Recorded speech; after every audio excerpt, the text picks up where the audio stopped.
Hello, I'm Jane Witherspoon and welcome to a special edition of the Europe Conversation from Belgrade, where I'm thrilled to be joined by Serbian President Aleksandar Vučić. Mr. President, thank you so much for joining us today. Thank you very much for having me. Now, you have just called for dialogue with anti-government protesters following 9 months of those protests and demonstrations.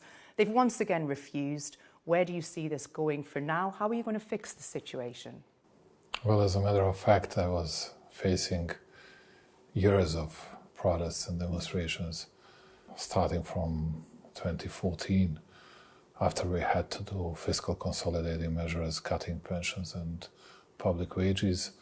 Yes, last 9 months are the best organized protests and demonstrations. And in March, it was the biggest protest they have ever had. Mm-hmm. This was not my first call. Actually, it was my, fifth or sixth call for a dialogue, for an open conversation. But what was the difference this time? I offered something that I saw because they reacted swiftly, but in a way nervously. I don't know why. I offered them even an open TV debate. They can pick the premise. They can pick the studio. I'll be able to go wherever they say. They can bring 3-4 people, but those people should be their representatives. Mm-hmm.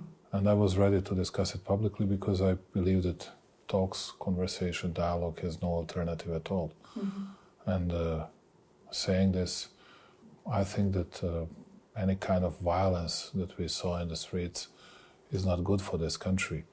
If you see someone setting fire or throwing stones against the premises of the ruling party or attacking people which were sitting inside and discussing their own issues, this is not a good image. This is not a good situation for Serbia in order to attract new investments, in order to attract new tourists, to say, come on, we are one of the most secured and safest country in Europe. Come to our place. These are not good. Where do you take it from now then? If they've said... I believe my offer will remain till they accept it, because one day they will have to speak to someone. Mm-hmm. I offered to all the deans, to the rector of Belgrade University, to everybody, to start a dialogue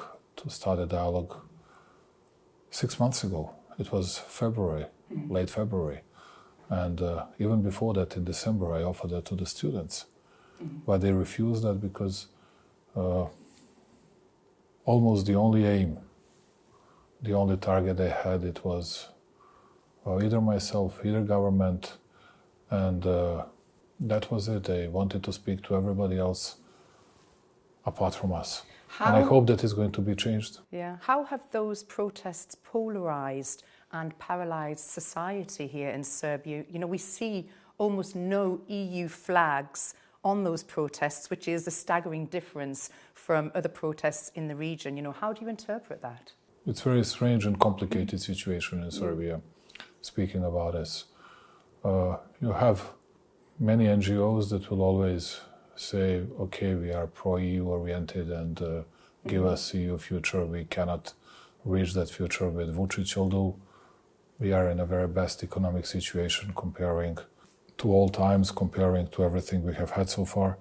And we reached, at the end, credit rating from Fitch, and we expect to get it from Standard & Poor's and Moody's as well. For the first time, our public debt to GDP ratio is 44%. It's twice less than average European Union public debt. This is what we did, and you could have seen throughout the city that this is actually a city of cranes. You can see it everywhere. It's becoming more and more beautiful city, more and more beautiful country. Not only public wages, but altogether wages and salaries and pensions are rising. These are good results. When you mentioned polarization, and we have polarized media situation. You have anti-governmental, strongly anti-governmental, and strongly pro-governmental, like in the United States of America, like in some other European countries. And this is what makes this kind of polarization, which does not exist in an actual life of people. And when people were trying to say something against my offer for dialogue, they were saying, that's because he's desperate, that's because he has no alternative, that's because he's very much afraid of his political opponents. No, it's always a sign of strength, not a sign of weakness. I'm offering that in a very particular moment where you can see easily the real shift. People are going more and more against protesters. People are fed up with blockades. People are fed up with violence that was happening in particular in the recent weeks. And I follow the polls. I see it in the polls easily. And at the same time, we need to offer a responsible and serious response to the social crisis which we face. And our role has to be much bigger, and we have to be more accountable and more responsible, no doubt. That's why we are offering that.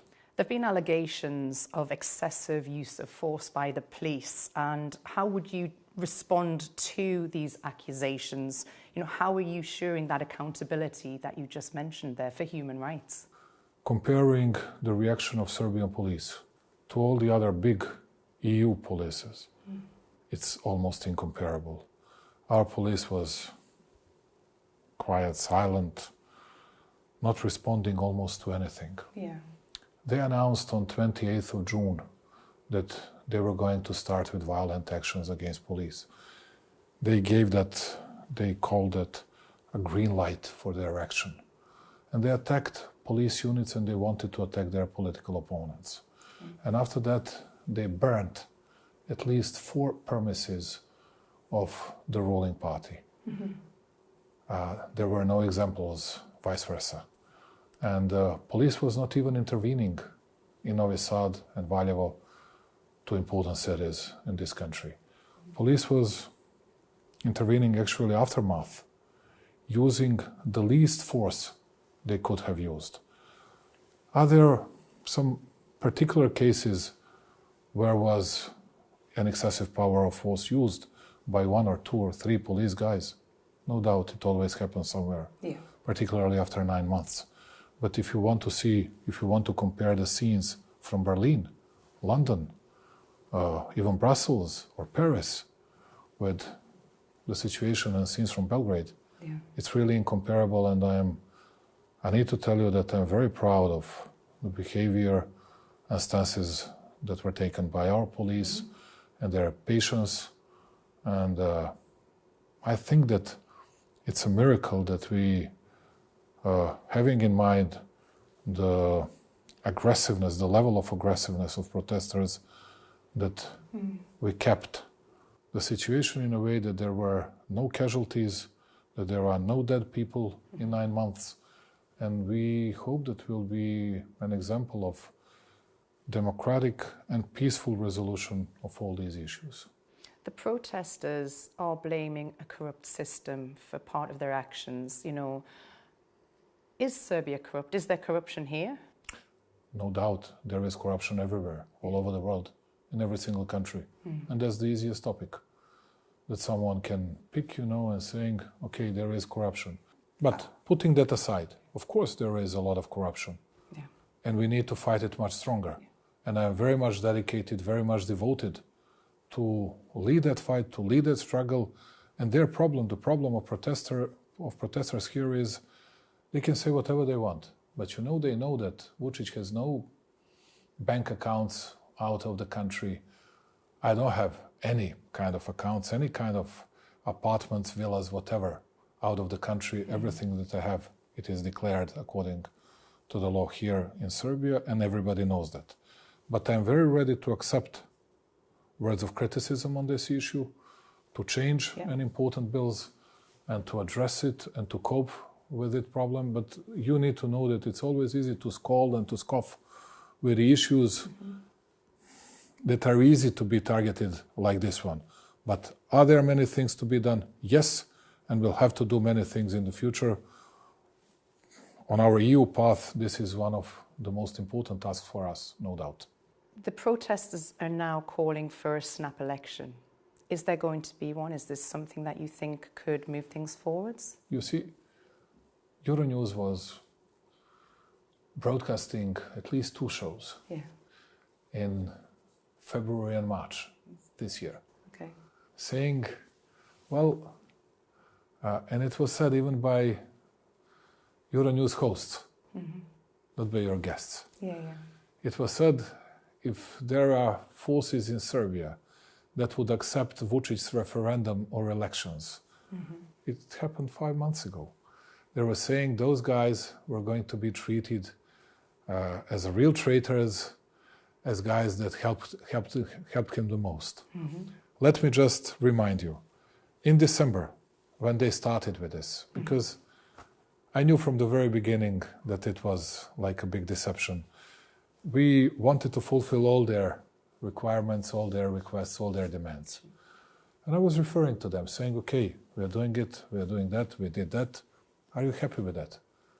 They were saying, no, we continue with this. Now this is bigger than us, bigger than you. Okay. I said then, okay, you want to go for a referendum against myself? I'm ready to go within 2 days. They were saying, no, that's a treason, that's a betrayal. If someone accepts it, we don't go, we are not politicians, we don't need politics. After that, I was offering elections. They were also saying the same. After 6 months, when we actually shifted ourselves into a more regular mode, trying to fulfill our targets, economic targets, trying to fulfill all our obligations regarding the organization of Expo 2027. We need to finish everything till December 2026. We have a lot to do, many things to do. And you have to work from time to time. It cannot be always elections and elections. And now they say the only thing we need is elections. And they didn't want to speak to me previously, saying, well, you are not authorized. You have no competencies for that. I was saying, okay, I just wanted to speak to you. And now I'm the only one who has competencies on calling for snap elections. But they still don't want to speak to me because they think that someone from outside will make a big pressure on me, calling for new elections, just fulfilling their wishes. Is there a legitimate opposition, with no clear galvanized opposition? Are you the only person and option to lead the country? Of course I'm not. I'm going to be the president for a year and a half, not more than that. There will be the new president, new leadership. I'm not going to change any kind of constitution or to play these kind of games. But the real issue is that people are... One of the reasons that we have these kind of protests, apart from many other reasons, is the fact that people are not happy with their opposition. They see myself what is making problems to me, to tell you the truth. We did some focus groups with anti-Vučić guys and anti-ruling parties guys. They were saying, Vučić is like Muhammad Ali previously, like today that Ukrainian guy Usyk or whatever. He's too strong in that ring. We want to find someone who can compete with him. We want to have bigger control. We want to have more transparency. We want to see that and that. And that's one of the reasons why they don't see these kind of guys in the opposition, why everybody united in anti-something, not in pro-something. When you ask them about politics, they don't have politics. If you ask them about EU, they are not happy to support any bill that will help us in progressing on EU path. If you ask them about anything else about EU, okay, we need your money, but we don't need you and your values. If you ask me, I can have thousands of remarks on EU because of territorial integrity of Serbia, because of some other issues, but till I leave the place, Serbia will remain very firmly on EU path, committed and dedicated to that path, conducting and implementing necessary reforms. Recently, we changed 2 media bills, and in accordance with EU acquis. Now we work together with ODIHR, OSCE and EU on changing the bill on voting lists and voting registry. And at the end, it's an agency for electronic media bill that we need to change, and we work very hard on this. These are, let's say, preconditions for opening the cluster 3, which we hope that we'll do till the end of the year. Let me ask you, you've been on that waiting list, you've been on the waiting room, I should say, as a candidate country for 13 years now. It's quite a long time. You see a lot of focus in Brussels, discussions around Ukraine, getting a speedy process to join the EU. How does that make you feel? Do you think there is an honest desire in the EU to enlarge to the Western Balkans?